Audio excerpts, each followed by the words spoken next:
بسم اللہ الرحمن الرحیم رب اشرح لی صدری ویسر لی امری واحلل عقدۃ من لسانی یفقہوا قولی الحمد للہ رب العالمین ثم الصلاۃ والسلام علی اشرف الانبیاء والمرسلین خاتم النبیین سید القرشی المکی المدنی ابی القاسم المصطفیٰ محمد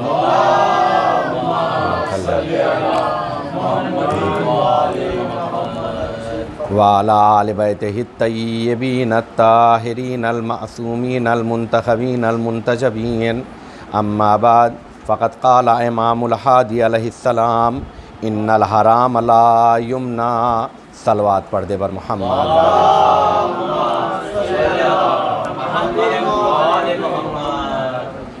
آپ تمامی حضرات سے گزارش ہے کہ ایک مرتبہ سورہ حمد اور 3 مرتبہ سورہ توحید کی تلاوت فرما کر تمام مؤمنین و مومنات جو اس دنیا سے جا چکے ہیں، خصوصاً بانی مجلس کے والد محترم جو اس دنیا سے جا چکے ہیں اور ان کے عزیز و اقارب جو اس دنیا سے جا چکے ہیں، ان کی ارواح کو ایصال فرما دیں۔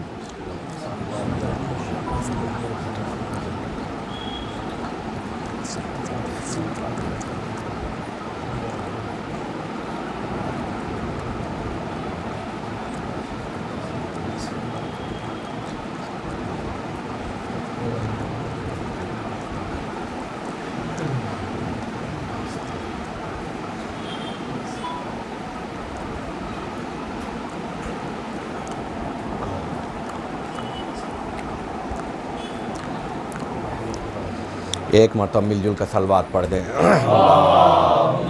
صلی علی محمد وآلہ۔ عزیزان محترم، یہ مہینہ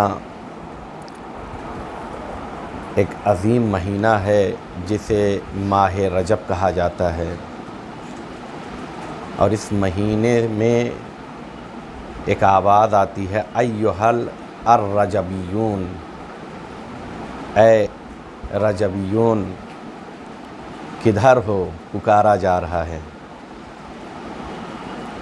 آپ نے دیکھا ہوگا کئی مہینے ہیں جس کو الگ الگ ذات سے منسوب کیا گیا ہے، اس میں سے ایک مہینہ ہے جسے ماہ خدا کہا جاتا ہے۔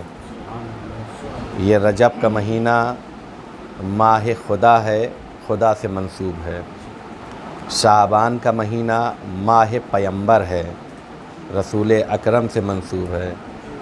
رمضان کا مہینہ ماہ امت ہے، لوگوں کا مہینہ، امتی لوگوں کا مہینہ ہے۔ اس مہینے میں بہت سے اعمال بتائے گئے ہیں، جس میں سے ایک عمل یہ ہے کہ دیکھیں، اگر آج تھوڑا سا وقت زیادہ ہو جائے گا تو امام ہادی کے صدقے میں معاف کر دیجئے گا، لیکن چونکہ یہ مناسبت ہمیشہ نہیں مل پاتی ہے، لہذا میں چاہتا ہوں کچھ پیغامات لے کر جائیں۔ ہر انسان چاہتا ہے کہ وہ لاوارث اس دنیا سے نہ جائے، ہر کسی کی تمنا ہوتی ہے، اور دعا بھی یہی ہے کہ جس طریقے سے ہم اپنی زندگی کے وقت اور اوقات میں سے کچھ وقت مولا کے لیے دے رہے ہیں، یہ سوچ کے کہ مولا جب ہم اس دنیا سے جائیں تو ہمیں تنہا نہ چھوڑا جائے۔ تو ہر انسان کی تمنا یہ ہوتی ہے کہ اس کے جنازے میں تشییع جنازہ کرنے والے افراد موجود ہوں، اور آج تو دنیا انسان کے اسٹیٹس کو محسوس کرتی ہے جس کے جنازے میں زیادہ لوگ آتے ہیں۔ ہوتا ہے یا نہیں ہوتا ہے؟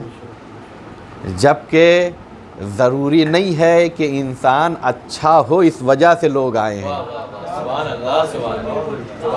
بلکہ انسان خود اچھا ہے اس لیے آیا ہے۔ غور کیجئے گا، اگر اس پر تھوڑا سا توجہ کر لیں گے، دیکھیں متوجہ ہونے کی ضرورت ہے، کیونکہ روایات میں ہے، احکام اسلامی ہے کہ زیادہ سے زیادہ موت کو یاد کرو۔ تو انسان اس لیے بھی آتا ہے تاکہ جنازے کو دیکھ کر وہ خود اپنے آپ کو تنبیہ کر سکے۔ لیکن پھر بھی ہر انسان کی تمنا ہوتی ہے کہ زیادہ سے زیادہ اس کے جنازے میں تشییع جنازہ کرنے والے افراد ہوں یا نہیں ہوں۔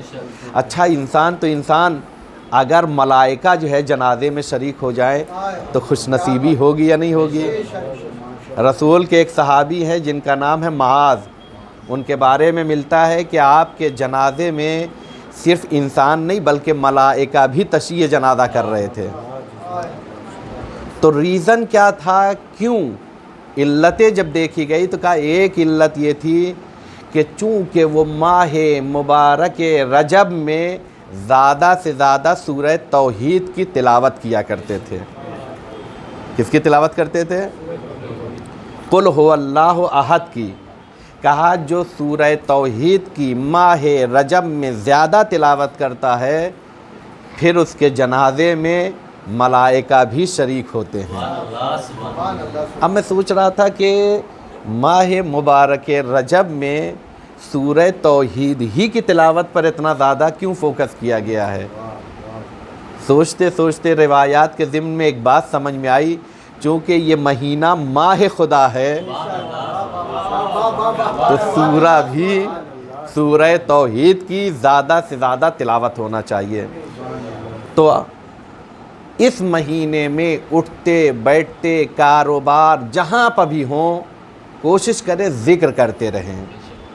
ذکر کئی طریقے کے ہیں، استغفار، لا الہ الا اللہ، لا حول ولا قوت الا باللہ۔ اسی طریقے سے کوشش کریں سورہ توحید کی تلاوت کرتے رہیں کیونکہ اس مہینے میں بہت زیادہ تاکید ہے۔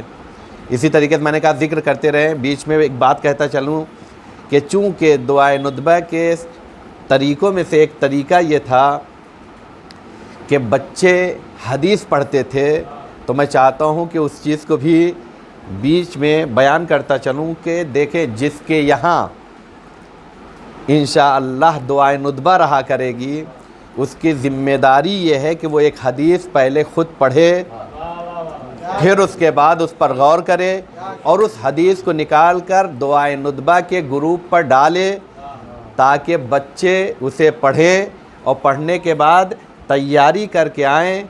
کسی بھی بچے کو کھڑے کر کے اسے پڑھنے کے لیے کہا جائے گا، اس کو ایکسپلین کرنے کے لیے کہا جائے گا۔ اس میں چاہ رہے ہیں کہ والدین بھی شریک رہیں اور اسی ٹائم انشاءاللہ ایک کوئی چھوٹا سا گفٹ منہ میٹھا کرنے کے لیے چاہے کیڈبری دی جائے لیکن وہ صاحب خانہ کی طرف سے ہوگی۔ تو دو ذمہ داریاں ہو گئی ہیں اس میں۔ ایک ذمہ داری یہ کہ دعائے ندبہ کرا رہے ہیں تو ایک ذمہ داری ہے حدیث یاد ہونا چاہیے اور حدیث کے ذریعے سے انشاءاللہ سب سے کنیکٹ ہوا جائے گا انشاءاللہ۔ یہ ایک ذمہ داری ہے۔ دیکھیے اس کے بعد جس کا بھی نمبر ہوگا، اب ایسا نہیں کہ جس دن دعائے ندبہ ہے اسی دن ڈالا جائے۔ یہ اس لیے کہ دیکھیں بعض لوگ ایسے ہیں، میں بتاؤں کل قیامت کے دن جہنم میں بعض افراد ایسے ہوں گے جو جاتے ہوئے ہوں گے جہنم کے قریب ہوں گے تو انہیں بچا لیا جائے گا۔ تو وہ لوگ سوال کریں گے اللہ جب بچانا ہی تھا تو اتنے آخری موقع پر کیوں بچایا؟ تو کہا جائے گا تم نماز پڑھتے تھے جب وقت ایک دم نکلنے والا ہوتا تھا۔ صحیح ہے؟ تو ایسا کام مت کیجئے گا کہ جو کیا ہو جائے ایک دم آخری موقع پر ہو، بلکہ صاحب خانہ کے لیے ضروری کیا ہے کہ جیسے ہی ایک جگہ پروگرام ہوا دوسرے ہفتے کے لیے انشاءاللہ اگر سیٹرڈے کو ہوا تو سنڈے تک کے گروپ پر حدیث آ جانا چاہیے، اور وہ صرف آنا نہیں چاہیے بلکہ اسے خود پڑھے، کیونکہ جب تلاش میں جائے گا انسان تو انسان کو وہ حدیث یاد رہے گی، پھر حدیث کیسے ملتی ہے اس کا طریقہ بھی وہ سیکھے گا، کن کتابوں کی جانب جو ہے ہمیں رجوع کرنا ہے اس کا بھی سلیقہ آ جائے گا۔ اس کے بعد اس کا اسٹیٹس بھی ہم دیکھ لیں گے، کون سی حدیث وہ منتخب کر رہا ہے، اس کے ذہن کا ہم لوگ اینالائز بھی کر سکتے ہیں۔ انشاءاللہ اتنے فوائد ہیں جو ایک حدیث سے میں چاہ رہا ہوں انشاءاللہ ہر کوئی انسان کیا ہو جائے، آشنا ہو جائے. اور ہو سکتا ہے ایک حدیث کے لیے وقت دیا جائے گا، کل قیامت میں وہی حدیث کھڑی ہو کر کہے تم نے ہمارے لیے وقت دیا تھا، آج ہم تمہارے لیے کھڑے ہیں انشاءاللہ. اور معصوم کہتے اگر ہمارے اقوال کو لوگوں تک پہنچا دیا جائے، ان اقوال میں اتنی خوبصورتی ہے کہ پھر کچھ اور بیان کرنے کی ضرورت نہیں ہے. پھر ہمیں یہ نہیں کہنا پڑے گا کہ زلف رسول ایسی، ہمیں پھر نہیں کہنا پڑے گا کہ کملی ایسی ہے، کمبل ایسا ہے. کیوں؟ اس لیے کہ بات کے ذریعے سے انسان کی شخصیت نکھر کر آتی ہے، قول معصوم کے ذریعے سے عظمت آل محمد لوگوں کے دلوں میں گھر کرے گی. صلوات پڑھ دے بر محمد آل محمد.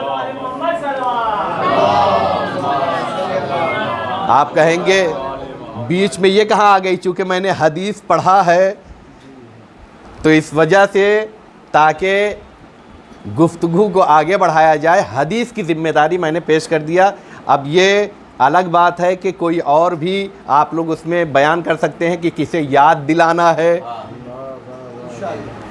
کسے کتاب یا جو بھی ہے، ہر آدمی اپنی ذمہ داری سمجھے. لیکن یہ کہ صاحب خانہ کی ذمہ داری اس لیے ڈالنا ہوں تاکہ وہ محسوس کرے کہ صرف تبرک کا انتظام کرنا نہیں، اہم تبرک کا انتظام کرنا بھی اس کے ذمے ہے. صلوات پڑھ دے محمد والے محمد.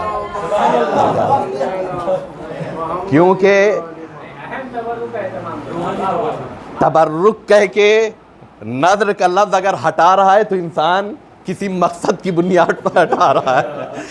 تو وہ پیغام پہنچنا چاہیے کہ تبرک حقیقت میں کون سا تبرک ہے، اور ہمارے وجود کے لیے حقیقی تبرک واقعاً اقوال معصومین ہے.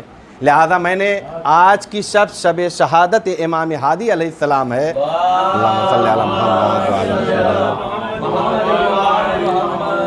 لہذا آپ کے قول کو پیش کیا ہے، اس میں 4 باتیں معصوم نے بیان کی ہیں، اسی کو بیان کر کے تمام کر دوں گا.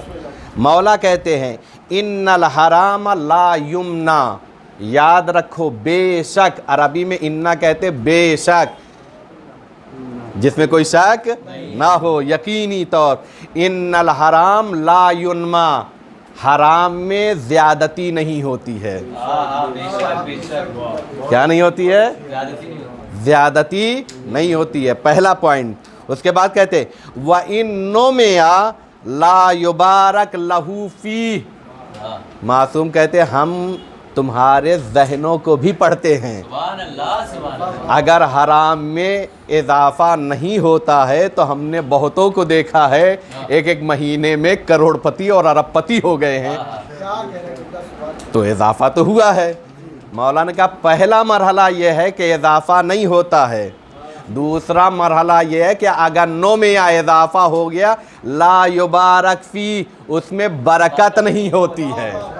غور کیجئے گا، غور کیجئے گا. انشاءاللہ میں تھوڑا سا وضاحت کروں گا لیکن چونکہ پیغام پہنچ جائے. وَإِن نُمِيَ، اگر تمہیں دکھائی دیتا ہے کہ بعض لوگوں کے پاس زیادہ ہے تو زیادہ ہے لیکن برکت نہیں ہوتی ہے. لا یبارک فیہ، مال حرام میں برکت نہیں ہوتی ہے. اس کے بعد مولا کہتے ہیں وَمَا أَنفَقَهُ، اور وہ چیز جو مال حرام سے انسان انفاق کرتا ہے لم یوجر علیہ، اس کی کوئی جزا بھی نہیں ملتی ہے.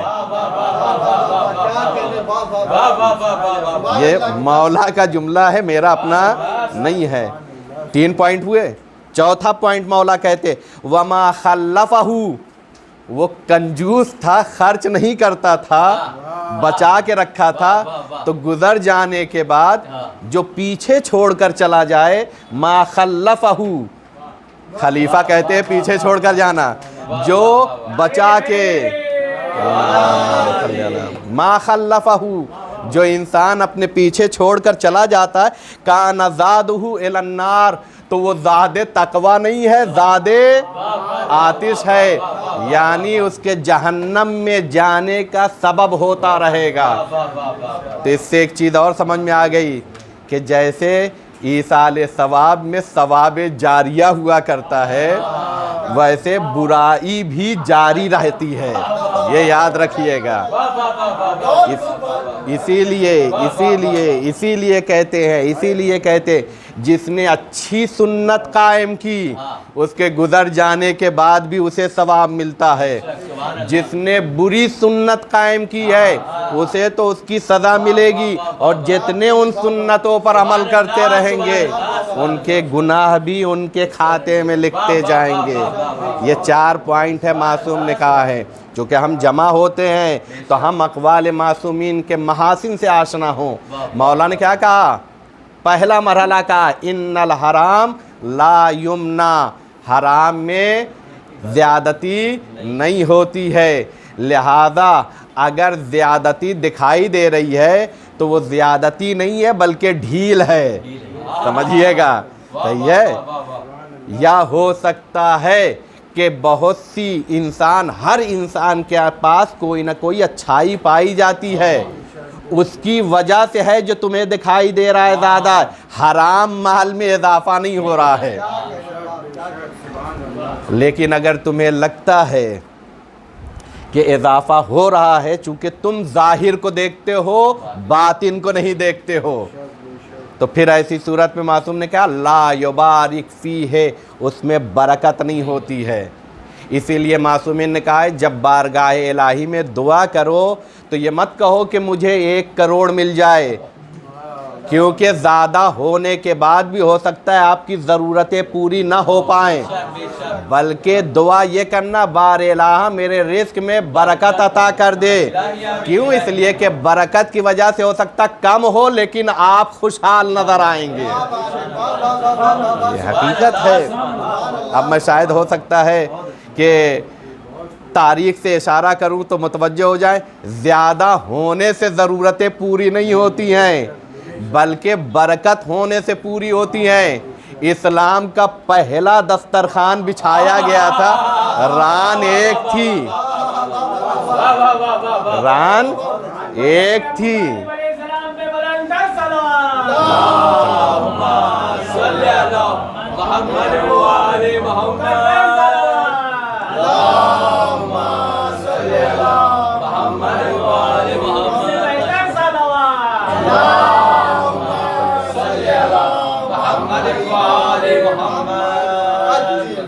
اب ایک نقطہ کہہ دوں، شاید چونکہ آپ لوگوں نے نعرہ ایسا لگا دیا تو ہمیں بھی وجد میں آگے دیکھیں، حرام مال میں برکت نہیں ہوتی، حلال مال میں برکت ہوتی۔ دسترخوان ابو طالب پر آنا اور برکت پایا جانا بتاتا ہے کہ ابو طالب کا مال حلال مال ہوا کرتا تھا، حرام۔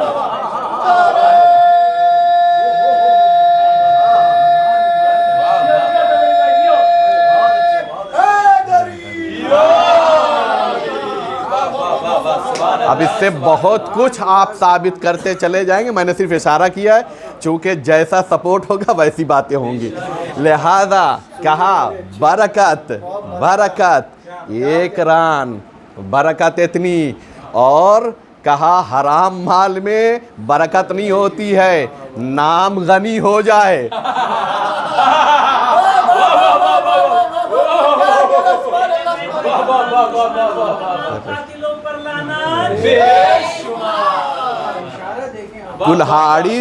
کلہاڑی سے سونے چاندی کاٹے جائیں لیکن پھر بھی پیٹ نہ بھرے تو سمجھ لو اس میں برکت نہیں ہے، اور جہاں برکت نہیں ہے پھر وہ حلال مال نہیں ہے۔ صلوات پڑھ دے بر محمد۔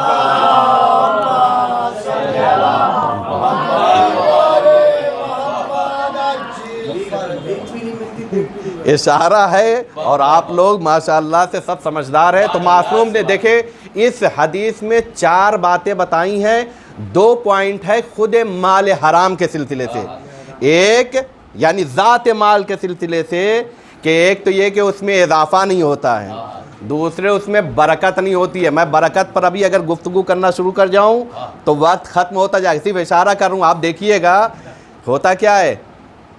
حرام جانور کے یہاں 6 مہینے میں 6 بچے پیدا ہوتے ہیں لیکن پھر بھی کم نظر آتے ہیں۔ حلال جانور جسے بکری کہا جاتا ہے، حلال گوشت سال میں 2 بچے بہت پیدا ہوتے ہیں اور اتنے ذبح ہوتے اور اتنے کھائے جاتے پھر بھی برکت نظر آتی ہے. کیا کہا گیا؟ تو حرام مال میں نے صرف اشارہ کیا، آپ سمجھیے گا. حرام مال میں، چونکہ حدیث کو سمجھانا تھا میں نے اسی لیے مثال دیا، بات واضح ہو جائے. حرام مال میں کیا نہیں ہوتا ہے؟ نہ اضافہ اور زیادتی ہوتی ہے اور نہ ہی برکت ہوتی ہے. لہذا برکت کی تلاش میں جائیے، زیادتی کی تلاش میں نہیں، کیونکہ زیادتی میں سوال بڑھ جائیں گے. سمجھیے گا، زیادتی میں سوال بڑھ جائیں گے، برکت میں سوال بھی کم ہو جائیں گے، اور اس کے بعد آپ کبھی بھی کسی کے محتاج نہیں رہ جائیں گے. یہ سمجھیے گا. لہذا خدا پر کہتے ہیں لوگوں سے بچنے کے لیے، میں کیا کہہ رہا ہوں، چونکہ میں نے اسی لیے پہلے معذرت کیا لیکن اب بات کو سمیٹ رہا ہوں. معصوم کہتے ہیں، معصوم کی حدیث ہے، اذا اعطیتہ فاغنہ، جب تم کسی کو عطا کرو تو اسے بے نیاز کر دو. اللہ کہتا ہے آل محمد کی پہچان یہ ہے کہ ہم صرف ایک مرتبہ کی ضرورت پوری نہیں کرتے ہیں بلکہ اتنا دے دیتے ہیں کہ پھر وہ کسی کا محتاج نہیں ہوا کرتا ہے. یہ سیرت ہونا چاہیے. لہذا بعض موقعوں پر کہتے ہیں کہ صرف دے دینا کافی نہیں ہے، ایسا سیٹ اپ بنا دو. اسی وجہ سے میں ایک جملہ کہتا ہوں، چائنیز لوگوں کی ہر بات اچھی ہو یا نہ ہو اس کی بات تو نہیں، کیونکہ ان کا مال تو ہر اچھا نہیں ہوتا ہے، بات اچھی ہو یا نہ ہو. لیکن یہ بات جو کوٹ کرنے جا رہے یہ محاورہ ہے، کہتے کہ یاد رکھو کسی کی ضرورت کو اگر آپ نے صرف ضرورت کو پورا کر دیا تو انسان کی زندگی میں ضرورتیں آتی رہتی ہیں، پھر دوسری مرتبہ ضرورت کو کیسے پورا کرے گا؟ محاورہ ہے، کہتے ہیں اگر کوئی مچھلی کھانا چاہتا ہے تو اسے مچھلی کھلاؤ گے تو اس وقت تو اس نے کھا لیا، لیکن 1 ہفتے کے بعد پھر یاد آئی کہ مچھلی کھانا چاہیے تو پھر آپ کے پاس آنا پڑے گا. کہا اگر چاہتے ہیں تو پھر مچھلی مت کھلائیے، مچھلی پکڑنا سکھا دیجئے، جب کھانے کی ضرورت ہوگی تب پکڑ کر کھائے گا. لہذا معصوم یہی کہنا چاہ رہے ہیں کہ اذا آتیتہ فاغنہ، اسے دے کر کاہل مت بناؤ بلکہ اتنا دے دو، ایسا سیٹ اپ بنا دو کہ وہ خود بھی اپنی ضرورت کو پورا کرے اور دوسروں کی بھی ضرورتوں کو پورا کرتا ہوا نظر آ جائے. صلوات پڑھ دے بر محمد وآل محمد.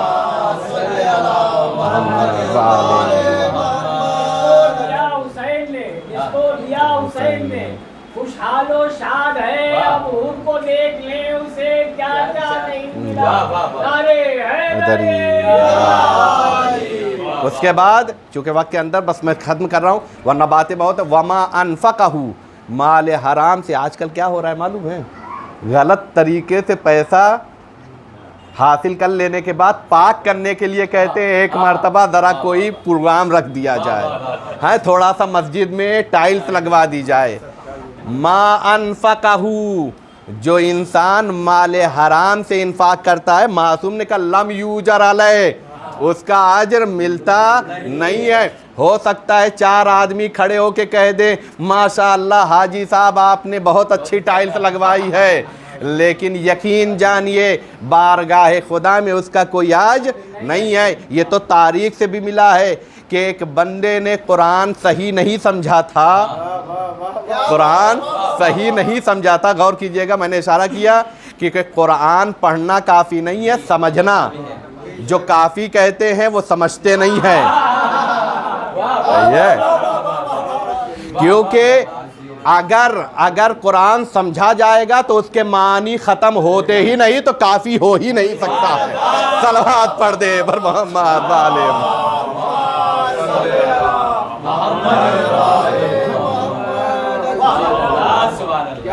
اشارہ آپ نے اگر محسوس کر لیا ہوگا، محسوس کیا ہوگا، متوجہ ہو جائیں گے.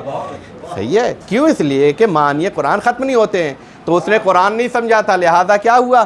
کہا جو نیکی کرتا ہے اسے 10 حسنہ ملتا ہے، جو برائی کرتا ہے غلط طریقے سے اسے 1. تو اس نے مال کو چرایا اور راہ خدا میں دے دیا. میں نے کہا قرآن پڑھا تھا سمجھا نہیں تھا. تو اس نے کاؤنٹ کیا, کہا 10 میں سے 1 نکلا, 9 بچا. لیکن جو حقیقت قرآن ہے وہ بتاتا ہے کہ دیکھو تم یہ سمجھ رہے ہو کہ اس پر 10 اجر ملا ہے, تم یہ سمجھ رہے اس پر اجر ملا ہے. ما انفقہ, جو تم انفاق کرتے ہو اگر مال حرام سے, لم یوجر علیہ, تم اس غلط فہمی میں تھے کہ 9 حاصل کر لیے ہو, بلکہ تم یہ سوچو کہ تم مائنس میں جا رہے ہو, پلس میں نہیں جا رہے ہو. وہ پلس میں جا رہا تھا نہیں, 9 پروفٹ لے رہا تھا نہیں, کہا نہیں بلکہ یہ تم نے گناہ کیا ہے اور جو انفاق کیا ہے اس کی کوئی اجر بھی نہیں ہے. تو مال حرام سے اگر کوئی انفاق کرتا ہے تو اجر نہیں ملتا. یہ معصوم نے کہا. یہ کون سا؟ میں نے کہا کہ 2 صفات خود مال حرام کی بتائی تھی مولا نے. ایک زیادتی نہیں ہوتی ہے, دوسرے اس میں برکت نہیں ہوتی ہے. 2 صفت مولا نے بتائی ہے اثر کے عنوان سے. پہلا اثر یہ ہے کہ اس کا اجر نہیں ملتا ہے, اس کا اجر نہیں ملتا ہے. دوسرا اثر یہ ہے مال حرام اگر اپنے پیچھے چھوڑ کر جا رہے ہو تو تمہارے نام اعمال میں گناہوں کا اضافہ ہوتا رہے گا. ما خلفہ, ما خلفہ. اب سمجھیے کہ گناہ جیسی ہوتی ہے ویسی ہی لعنت ہوتی ہے یا نہیں ہوتی ہے.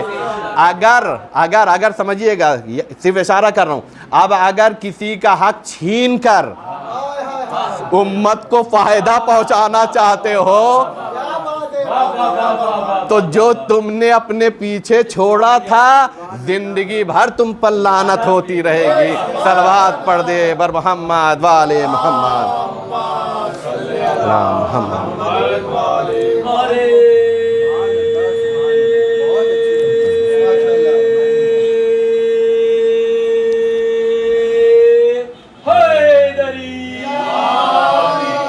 اب 2 اثر میں روایات کے ضمن میں کہہ کے بات کو تمام کروں گا, مصائب کی طرف آنا چاہتا ہوں.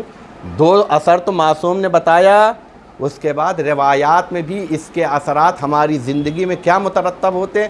کہا جہاں مال حرام آ جاتا ہے وہاں عبادت کا شوق ختم ہونے لگتا ہے. کیا ہونے لگتا ہے؟ عبادت سے انسان محروم ہونے لگتا ہے. ایک یہ, دوسرا جہاں مال حرام آ جاتا ہے پھر امام وقت سے وہ دور ہوتا چلا جاتا ہے. امام وقت کی بات اسے سمجھ میں نہیں آتی ہے. اور یہ بات امام حسین علیہ السلام نے میدان کربلا میں کہی تھی کہ میں تمہیں بیان کر رہا ہوں, تمہارے سامنے حقیقت بیان کر رہا ہوں, پھر بھی تمہارے دلوں میں کیوں نہیں اتر رہی ہے؟ کیونکہ تمہارے شکم میں مال حرام ہے. تو مال حرام کا اثر یہ ہوتا ہے کہ انسان وقت کے امام سے دور ہوتا چلا جاتا ہے. لہذا تاریخ اٹھا کے دیکھیے, جنہوں نے دوسروں کے مال پر قبضہ کیا, غصب کیا, مال حرام کی طرف گئے, امام کے ہوتے ہوئے بھی انہوں نے امام کی نہ قدر کی ہے نہ امام کو سمجھا ہے, بلکہ امام سے دور ہو گئے ہیں. جس عظیم امام کے لیے ہم بیٹھے ہیں, امام ہادی کے سلسلے میں ملتا ہے کہ آپ کے وقت کے بادشاہ نے آپ کی توہین کرنا چاہی, اور توہین کرنے کے لیے اس نے کیا کیا؟ خود تو گھوڑے پر سوار ہوا اور آپ کے ہاتھوں میں رسی باندھ کر پیادہ آپ کو چلنے کے لیے کہا. روایت میں ملتا ہے کہ یہ مقصد تھا کہ امام کی جو دلوں میں عزتیں ہیں, جو قدر ہے, امام کی جو عظمتیں ہیں, اسے کم کر دیا جائے. میں کہوں گا آقا دشمن عزتوں کو کم تو نہیں کر سکتا ہے, لیکن جب آپ کے ساتھ یہ ظلم ہو رہا تھا تو آپ ذرا تصور کریں, آپ کے ساتھ ماں بہنیں تو نہیں تھی, خفیہ تو نہیں تھی, ارے کوئی اپنا تو نہیں تھا, لیکن ذرا تصور کریں سید سجاد کے سلسلے سے کہ دشمن ہے جو سواریوں پر سوار ہے, اور جب شہر میں پہنچتے تھے تو اہل حرم کو سواریوں سے اتار دیا جاتا تھا. غلاموں کی طریقے سے ارے پیدل چلایا جاتا تھا۔ سید سجاد کے ہاتھوں میں ہتھکڑی، پیروں میں بیڑی ہے، دشمن کھینچتا ہوا لے جا رہا ہے، لیکن تنہا سید سجاد نہیں ہے، ساتھ میں سکینہ بھی ہے، ساتھ میں زینب بھی ہے، ماں بہنیں بھی ہیں، ارے پھپھیا ہیں۔ اسی لیے تو کہا جاتا ہے لا یوم کیا کہ یوم ابا عبداللہ، آقا آپ پر ظلم ہوا ہے، لیکن ذرا آپ کے ذہن میں تصور کرے کربلا ہوگی جب سید سجاد پر ظلم ہو رہا تھا، سید سجاد تنہا نہیں تھے، ماں بہنیں ساتھ تھی۔ سيعلم الذين ظلموا أي منقلب ينقلبون ألا لعنة الله على القوم الظالمين۔ بار الہ تجھے واسطہ اس ذکر کا، اس فرش ادا کا، آئے ہوئے مومنین کا، ٹوٹے ہوئے قلوب کا، پاکیزہ آنکھوں سے نکلے ہوئے پاکیزہ عشق کا واسطہ ہے۔ تمام شیعان حیدر کرار جہاں کہیں بھی ہے، ان کے جان مال عزت آبرو کی حفاظت فرما۔ بار الہ جو لوگ مقروض ہیں ان کے قرض کو غیب سے ادا کر دے۔ بار الہ تجھے واسطہ ہے امام ہادی کا، ہمارے رزق و روزی میں برکت عطا فرما، عمر میں بھی برکت عطا فرما، علم میں بھی برکت عطا فرما۔ بار الہ تجھے واسطہ ہے اس ذکر کا، اپنی آخری حجت امام زمانہ کے ظہور میں تعجیل عطا فرما، اور ہمیں ان کے اعوان و انصار میں شمار فرما۔ ماتم حسین۔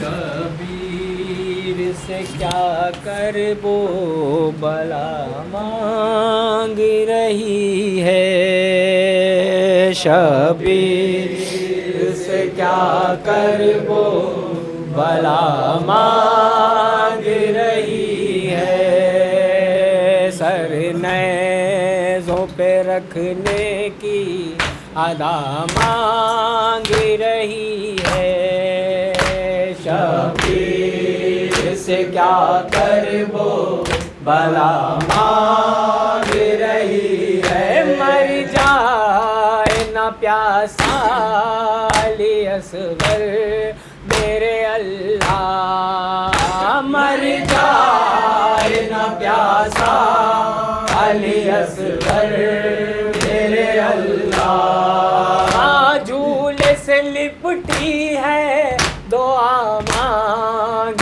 رہی ہے، شبیر سے کیا کرب و بلا مانگ رہی ہے، شبیر سے کیا کرب و بلا مانگ رہی ہے، اے کرب و بلا عابد بیمار پہ کچھ رحم، میں کرب و بلا عابد بیمار پہ کچھ رحم، کیا غیرت آدم سے سوا مانگ رہی ہے، شبیر سے کیا کرب و بلا مانگ رہی ہے، شبیر سے کیا کرب و بلا مانگ رہی ہے، شبیر کا سجدہ کے اذان علی اکبر، شبیر کا سجدہ کے اذان علی اکبر، ہم لوگ سے کیا خاک شفا مانگ رہی ہے، شبیر سے کیا کرب و بلا مانگ رہی ہے، شبیر سے کیا کرب و بلا مانگ رہی ہے، سر نیزوں پہ روشن ہے شرر دیکھ لے دنیا، سر نیزوں پہ روشن ہے شرر دیکھ لے دنیا، اس در پہ اجل آ کے بقا مانگ رہی ہے، شبیر سے کیا کرب و بلا مانگ رہی ہے، یا حسین یا حسین یا حسین یا حسین یا حسین۔ اور محمد و آل محمد صلوات اللہ. اعوذ باللہ من الشیطان اللعین الرجیم. بسم اللہ الرحمن الرحیم. اللهم لعن اول ظالم ظلم حق محمد وآل محمد وآخر تابع له ولا ذلك. اللهم لعن الإصابة التي جاهدت الحسين وشايعت وبايعت وتابعت على قتله. اللهم لعنهم جميعا. السلام علیکم یا ابا عبداللہ وعلی الارواح التي حلت بفنائک علیکم منی جميعا سلام اللہ ابدا ما بقیت وبقی اللیل والنہار ولا جعله اللہ آخر لحظ منی لزیارتکم. السلام علی الحسین وعلی علی بن الحسین وعلی اولاد الحسین وعلی اصحاب الحسین. السلام علیکہ یا ابا عبداللہ وعلی السلام علیکم یا ابا عبداللہ. السلام علیکم ابن رسول اللہ. السلام علیکم ابن فاطمہ الزہراء وابن سیدۃ النساء العالمین. السلام علیکم ابن امیر المؤمنین وابن سید الوصیین. السلام علیکم وعلی جدک وابیک وعلی امک واخیک واولادک واصحابک اجمعین. السلام علیکم ورحمۃ اللہ وبرکاتہ. السلام علیکم یا غریب الغربا. السلام علیکم یا معین الضعفاء والفقراء. السلام علیکم شرف الشموس. السلام علیکم انیس النفوس. السلام علیکم یا ایھا المدفون بارض طوس. السلام علیکم مغیث الشیعۃ والزوار فی یوم جزا روحی باسم لک الفداء ورحمۃ اللہ وبرکاتہ. السلام علیکم یا صاحب العصر والزمان الامان الامان الامان من فتنۃ الزمان. السلام علیکم یا خلیفۃ الرحمن. السلام علیکم یا شریک القرآن. السلام علیکم یا حجت اللہ علی خلق. السلام علیکم یا امام الانس والجان. السلام علیکم یا شریک القرآن. السلام علیکم یا امام زماننا ھذا اجر اللہ تعالی فرجک وسهل اللہ تعالی مخرجک وظہورک ورحمۃ اللہ وبرکاتہ وجعلنا من اعوانہ وانصارہ. زیارت علی یاسین پڑھتا ہوں اپنی طرف سے، اپنے والدین کی طرف سے، اپنے بیوی بچوں کی طرف سے، اپنے بھائی بہنوں کی طرف سے، عزیز رشتہ داروں، دوست احباب کی طرف سے، جملہ مومنین و مومنات زندہ اور مرحومین کی طرف سے قربتاً اللہ. بسم اللہ الرحمن الرحیم. لا لامرہ تعقلون ولا من اولیائہ تقبلون حکمۃ بالغۃ فما تغنی النذر. السلام علینا وعلی عباد اللہ الصالحین. بسم اللہ الرحمن الرحیم.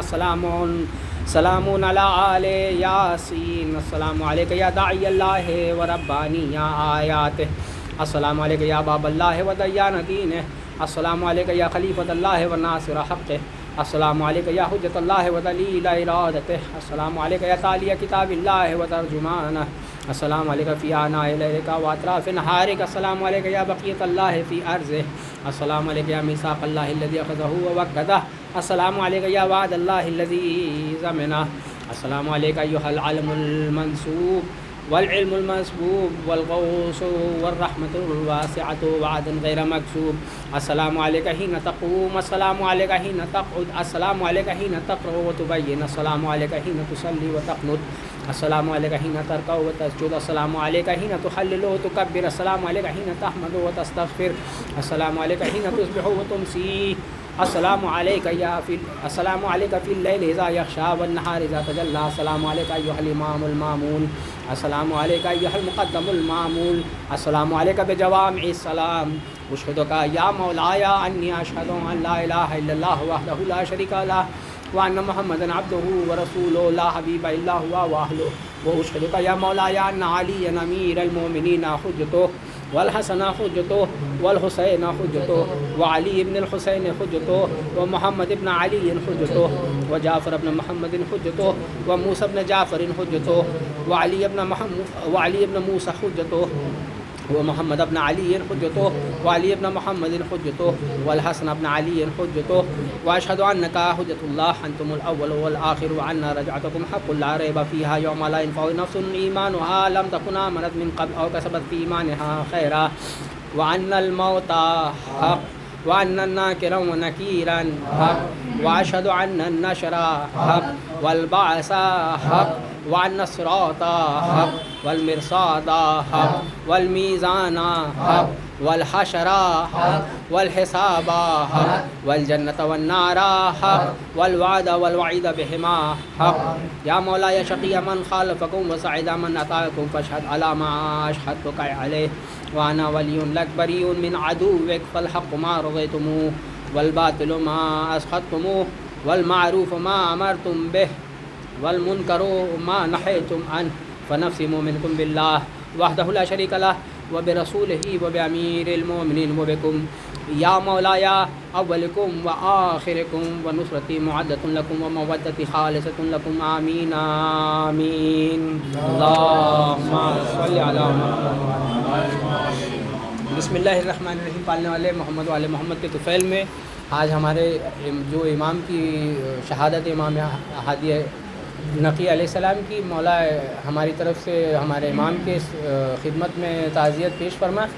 پروردگار ہمارے اس مختصر سے اعمال کو قبول فرما، ہماری حاجتوں کو روا فرما، ہماری پریشانیوں کو دور فرما، ہمارے رزق میں اضافہ دے، ہمارے رزق میں برکت دے، ہمیں مال حلال کمانے کی توفیق عنایت فرما، ہمارے بچوں کو ہمارے لیے نور نظر بنا، ہمارے دلوں کا ہمارے لیے قلوب دل کی تسکین بنا. پروردگار آل محمد کے صدقے میں جملہ مومنین مومنات جہاں پہ دنیا میں رہتے ہیں، جہاں پہ بھی رہائش پہ ہے، پروردگار سب کی جان مال عزت آبرو کی حفاظت فرما، سب کی حاجتوں کو روا فرما. پروردگار ہمیں شیعہ بنا، ہمیں مومن بنا. آل محمد کے طفیل میں ہمیں آپس میں ایک دوسرے سے محبت سے ایثار کے ساتھ میں رہنے کی توفیق عنایت فرما. ہم کو ہمارے ارادوں میں کامیاب فرما. مراجع علماء و مراجع کرام کے سایہ کو ہمارے سروں پہ باقی رکھ، ان کو ان کے مقاصد، ان کے ہدوف میں پروردگار، اہداف میں پروردگار ان کو کامیاب فرما. آل محمد کے طفیل میں ہمارے مولا کے ظہور میں تعجیل فرما. ہمیں ان کے غلاموں کو، ان کے انصار، ان کے جانثاروں میں شامل فرما. ہم اپنے تمام مرحومین کے لیے ایک مرتبہ سورہ حمد اور 3 مرتبہ سورہ اخلاص.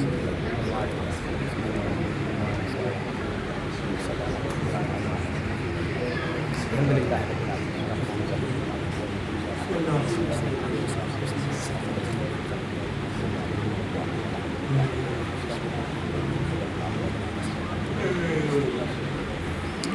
سمجھ